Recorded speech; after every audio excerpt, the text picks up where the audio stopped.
For today, we're going to start out with the Surveyor 3 camera. This is the one, apparently, that was cut off Surveyor 3 with bolt cutters, and we notice that there's a cable hanging down here. All right.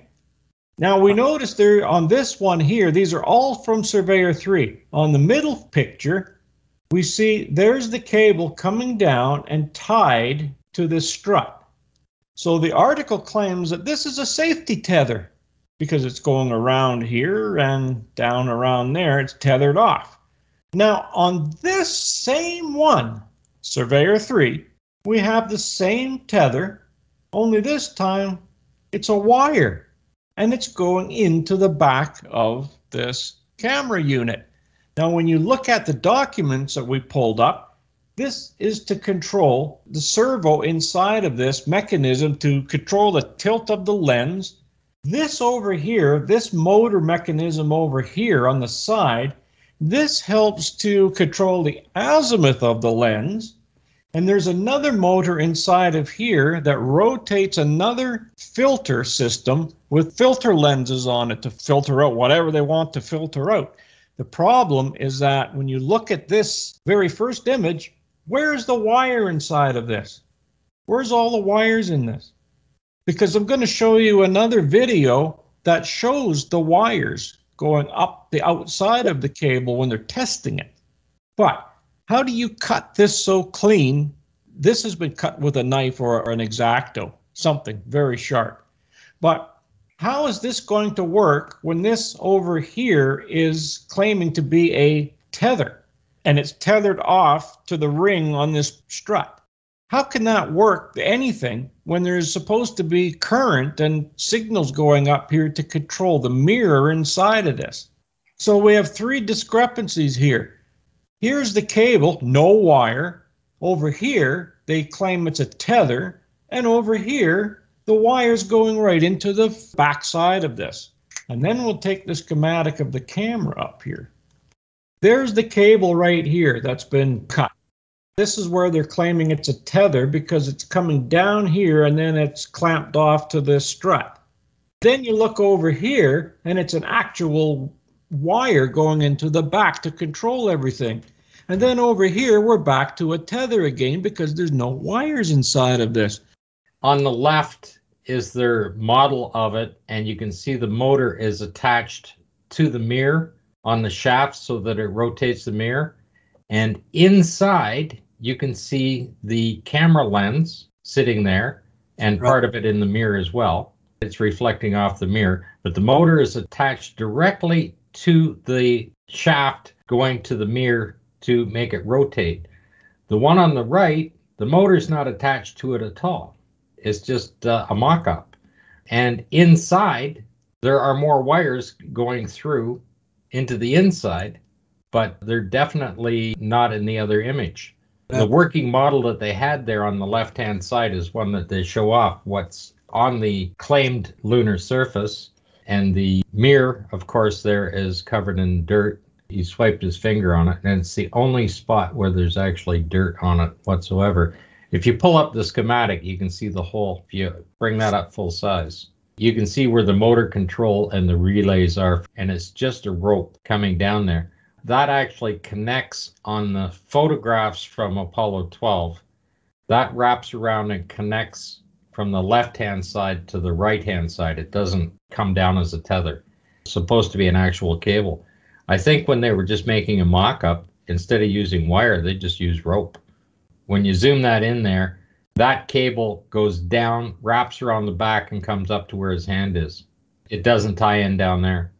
Then you take this one over here and you look at this guy, and you can see that there's a ring and it's just attached to this. It's tethered off. This comes around and goes around, and it goes right back up again, up this way. But what surveyor is that supposed to be? These are all Surveyor 3. I double checked them. They're Surveyor 3, all of these. When we're going to look at something a little bit more interesting, we're going to look at the video. See this wire going down here? Well, I'm going to show you some other ones where there's just strands of wire going down here. So there's your wires.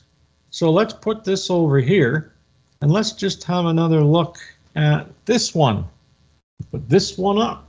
And let's put this one up. There's something not matching here. No.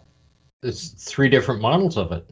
The videos are all claiming to be from Surveyor 3. These, to me, look like Surveyor 3, 5, and 7's cameras when I go and look back, because they're different cameras.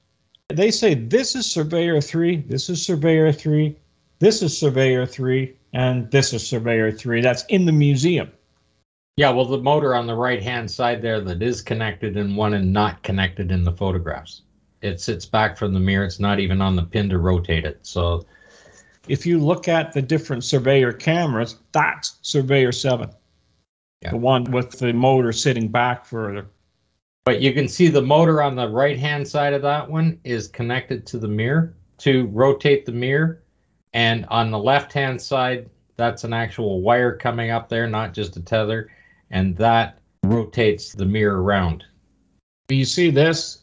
There's your cam lock connector here, and then it just keeps traveling up there, and then it goes right into the side of the back of it. And you can see the wires inside there. Yes, and there's all your wires coming through. Then when you look at this, you're going, my God, what's wrong with this situation here? And then you come to this, and it's a rope.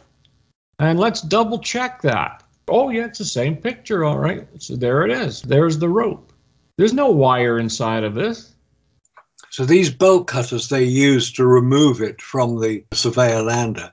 Are there any pictures of the bolt cutters being used? No. We couldn't find any. They're only showing in the cue cards. There's the cable coming down around. It goes around behind it and actually attaches up at the base of this unit here on the right, the other motor at the top. And this cable here goes through and up to it. And you'll see it again there closer. It's funny when you see a photograph and then you see that they've added more tape to it or whatever, for whatever they're doing there, right? Just been added while they're taking the photographs, right? Right. Added was on the moon, hey? Yeah, yeah. They had the moon maintenance guys are there. Yeah. You can still see it there in that photograph. It's right there. It goes around the back. It is not running as a tether. And this is as far around the back side that you can get of it, wrapping around there, going up. And then it does get to the other side here when he gets his fingers on it. Now, this is interesting because when they're operating this little boom arm out here with the shovel on it, they have a cable-controlled device to operate it up and down, and there's a shot of it laying there. There it is there. That cable runs down and out, and you can see that in other videos when they're actually operating that thing on Earth to practice with it. This cable's out running out like that. It's the only shot you see of it like that. Those are just the little quirks that are on this machine that should not be on this machine. You can see all the control wires going up this little cable going into this connector here, this little cam lock. You can see that there's wires there. So where are the wires inside of the cable on this one? So you can see it there, you see. Yeah, you'll be able to see the filters that run over the top. They show them rotating inside. If you go in that little video where it shows the antenna, calling it a planar device, that's supposed to be a planar antenna. And then that's what a planar antenna looks like. They're three-dimensionally in design, and they are directional. But the main thing is a planar antenna. To control it, you need a computer. Surveyor 3 does not have a computer on board. What the military used that particular shot of that particular machine there, that's 75 kilowatts for a distance of 250 miles. Just so people know, because they keep telling me about communications and everything else. And all of these people that comment in there, we appreciate that you're commenting. If you think it can run with 20 watts to the moon, if you can do anything, take your knowledge, take that basic knowledge that you are so convinced in that, and you go to a radio station that puts out 50,000 watts for a 100-mile radius on there, and you show them that they can save so much money if they only use just your 20 watts. And because it's only 100 miles, they only need a couple of watts, right? But they use 50,000 watts for a 100-mile radius, 160-kilometer range on the radius. That's the range that they're given with it. That's what they're licensed for. And they're limited to that amount of power. But all of these people with all of their knowledge, they could solve all of these problems, communications on Earth, with their little 20 watts or 10 watts, whatever they think they're doing to get communications to the moon. Because you don't have to worry about radiation in the Van Allen belts, the plasma, the anything else on there. Nothing. You're simply on Earth and you can communicate everywhere. And with those 20 watts that you claim, you should be able to pick up a radio signal anywhere in the world. Yeah, but now when you look at the planar antennas, you can see that without those lobes that are integrated between parallel and series that are up on those panels individually, if it's a planar antenna, you have to have those lobes somewhere on that surveyor. I don't know about you, but I don't see any. And then show the one where it's just a desktop. But this camera really takes the cake when you have 3 cameras that these guys are claiming to be from the Surveyor 3, and they're clearly not from the Surveyor 3. They're from 3, 5, and 7. They're from different models on Earth because none of them were taken anywhere else. Let's have a good look at this planar antenna here. Piece of particle board. We've discussed this before. There it is. Looks quite convincing, doesn't it? This is probably the coffee counter that they cut off. They trimmed the edges off there because you're coming out of the washroom and there's your coffee counter and it's trimmed off for shape. And they took it off and stuck it on this machine. Oh, we should see the other side of it, because when you do get to the other side, there is not one single solar cell. That's the only shot. What do you see on there? See those solar cells? Nope. You've got a shot with solar cells on it, and you can actually see that they're solar cells. This has got some banding on it. It might be duct tape or something that they've stuck on there. Or pencil lines, Sharpies. That's the only shot of the thing. If that's the solar panel and this is a planar antenna, they've got a whole brand new bit of technology. There's a little better shot of that. It's completely devoid. It's almost as if they've used the model that they had. You know, that film you showed originally, Robert, had the background of the lunar or alleged lunar surface, which were the photographs that we were shown when they were demonstrating the ability of the Surveyor camera to photograph the lunar surface. They just laid them out behind the camera, because if they had photographed the surface, as they claim to have done, and then they used the same photographs as the background to the Surveyor camera, people would be convinced that what they were looking at was real. In fact, it was not. It was all done here on Earth under controlled conditions, as were most of them, because there's no evidence of any bolt cutter being used anywhere. There were knives, possibly, to cut the cable. That bolt cutter is not in their equipment list either. Oh, another thing. I found a movie. It was called Apollo 12, Pinpoint for Accuracy. I found a color photograph of the Surveyor 3. And it came from a Hasselblad camera, too. This sequence is all color until you get to the guy's helmet. Now it goes back to black and white. But there's the reticles. So it is from a Hasselblad camera, except they have color film in it. So how was that photograph taken? Was it from the lunar lander as it came into land? You can see the reticules on the ones that are the still images, right? There we go.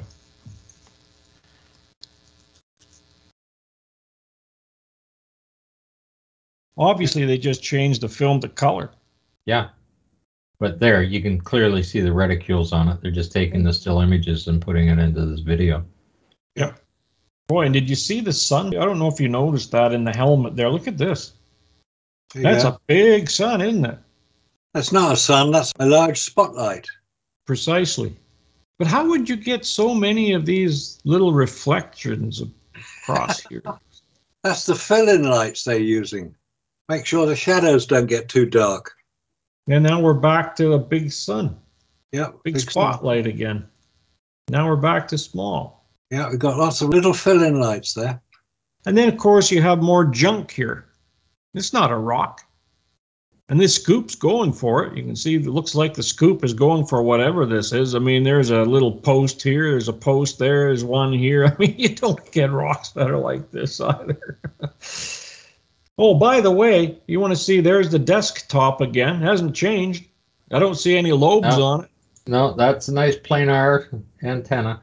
I just put the cue card in there with the bolt cutters.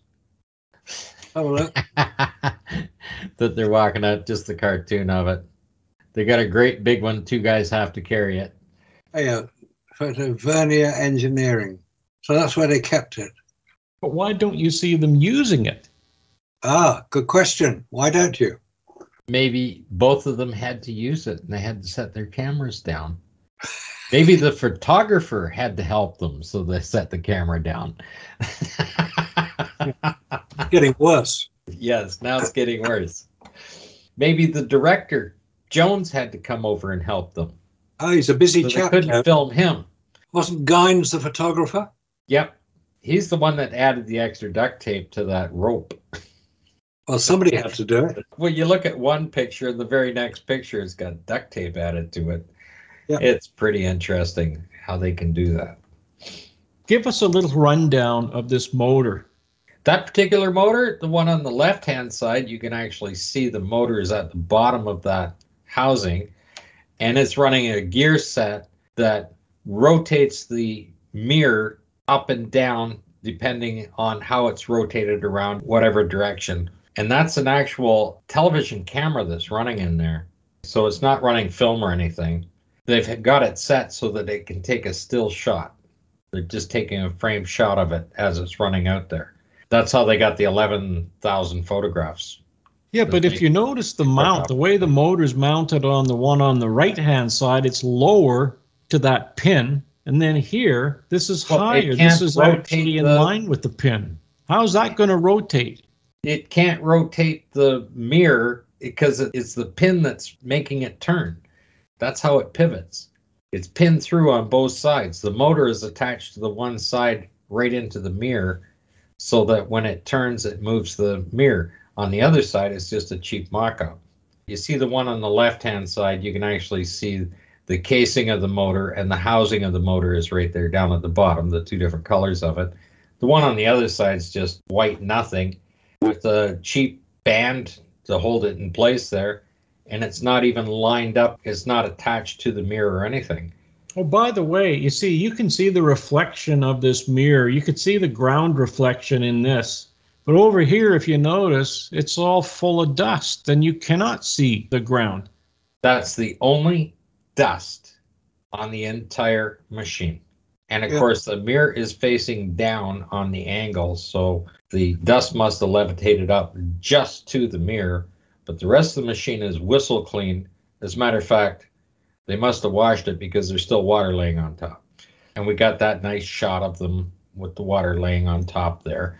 But this is interesting because this one on the left side is actually in line with the pin, but the one on the right is not. The only way that this one could work is if there was a moon-shaped gear here and one down on the bottom so that they would go like this.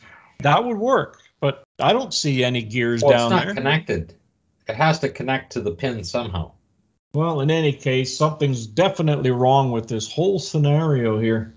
It's all mocked up from the models that they had here on Earth, the photographs that they allegedly took on the moon, and descriptions that we can't confirm, but they can say whatever they like to prove that the thing was on the moon. They don't show the bolt cutters that they used to remove it from the Surveyor lander. And if they had, they would be very obvious because bolt cutters are not clean cut. And you've got this thing with bits of rope hanging off it, no wires where there should be wires, no bolt cutters where there should be bolt cutters. It's like a mock-up, just like the LEM is a mock-up. The LEM is a complete mock-up. I mean, there's no compression on the legs, nothing.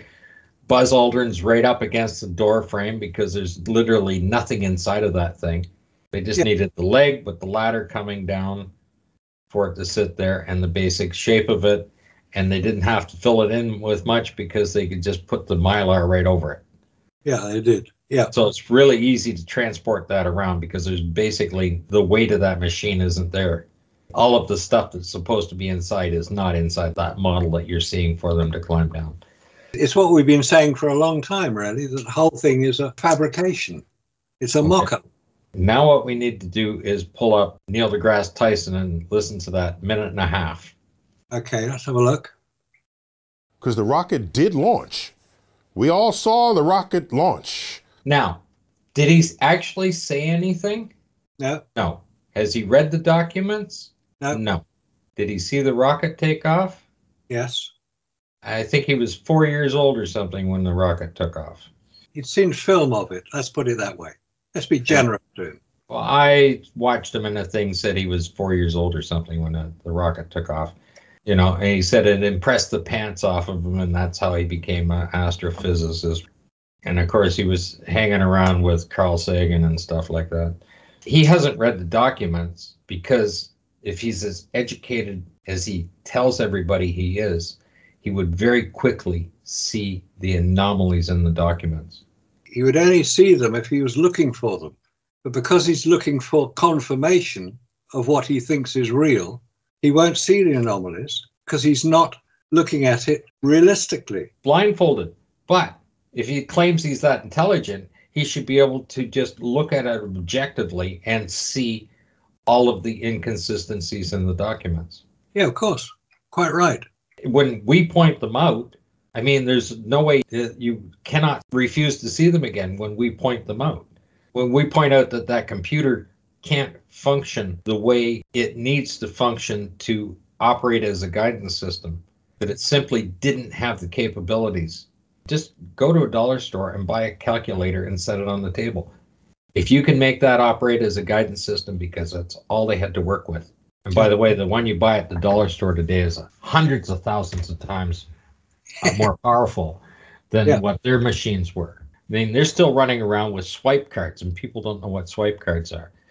40, 50 guys running around in a room, 50, 60 tons of equipment sitting on the floor, and 400,000 amps all over the place to drive it, right? You got a 440 main trunk line coming into the building just to power the thing. And I mean, that must have been one hell of an expense to build all of that into an institution like that. And then, of course, within 10 years, you can actually do the same thing on a desktop. But it didn't happen in the 60s.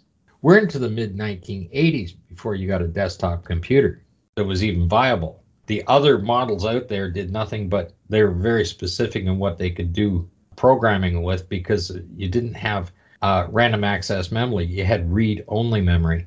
In the 1960s, that was on a wire core. I mean, you got 16 kilobits of information on a 4-pound block. Kilobits, not kilobytes, kilobits. And it would take 30 to 40 seconds for that to load. 16 kilobits. People just don't understand that. That's like one little paragraph of information. And that's all it could store. And then you had to hold a button and let it reset until it discharges before you could load the next one. People think this was operating a guidance system or anything else. Crazy. It could not receive the information. That's the problem. It's pre-programmed. You might as well take a jukebox and let it play records for you while you're going, because you can't put the information back in there. And people say, oh, well, they just sent a signal. Oh, they upgraded the signal, or they did this and they did that. Did not happen. That's why they still had a room for 40 guys sitting in there with slide rules to do the calculations when they're so-called out there on a sextant reading the stars. Slide rules were very important to NASA around the mid-60s, because that's all they had available to use. I think most of the people listening would have to look up to find out what a slide rule is.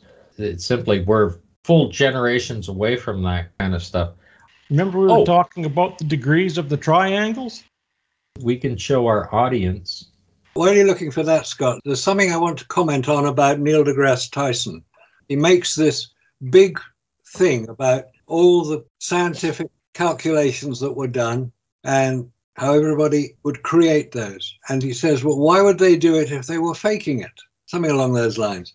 The point is that one of the major points raised by many people is there were 400,000 people working on the Apollo program right across America. They were the people who were creating all these scientific documents. And they were doing it quite legitimately, believing that what they were doing was legitimate scientific information. They had no reason to believe it wasn't. So the idea that they weren't creating it is nonsense. Of course they were creating it. They were creating all the scientific information they could think of to be necessary to land a man on the moon. They didn't know they weren't going to do it because nobody had told them they weren't going to do it. They were genuinely believing it was going to happen. And they see the rocket taking off and they think, oh, look, they're going to the moon. And the only way they know they're going to the moon is because NASA tells them that they're going to the moon. So all the work that they were doing is going to be legitimized. And those great stacks of computer printouts we see, sort of standing about 5 or 6 feet high, they were quite legitimate. Of course they were. They were printouts from basic mainframe computers. But not everybody knew. In fact, very few of the 400,000 people knew that it wasn't going to happen the way we were being told. Because how would they be informed? How would these 400,000 people be informed it was a fake? They hadn't invented email at that point, so it would be a memo or a letter. 400,000 letters going around? Come on, guys, get real with your excuses. The 400,000 people who worked on Apollo, they were genuine, they were quite real. And they had friends, they had wives, they had husbands, they had family. So there were probably 2 million people involved altogether, directly involved.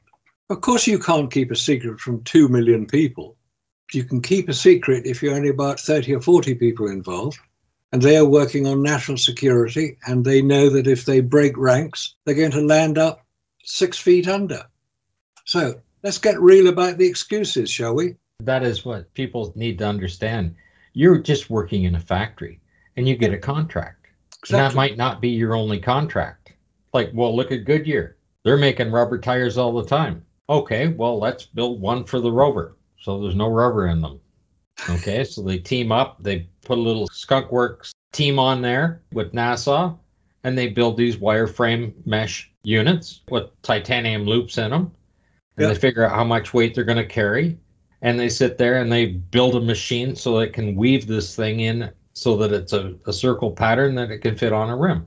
That's all they did. And of course, they couldn't figure out how to get the titanium treads on them, the little chevron treads that were on the thing. So they had to rivet them on because in 1969, they didn't know how to weld titanium. It was into the mid 70s before they figured out how to successfully weld titanium.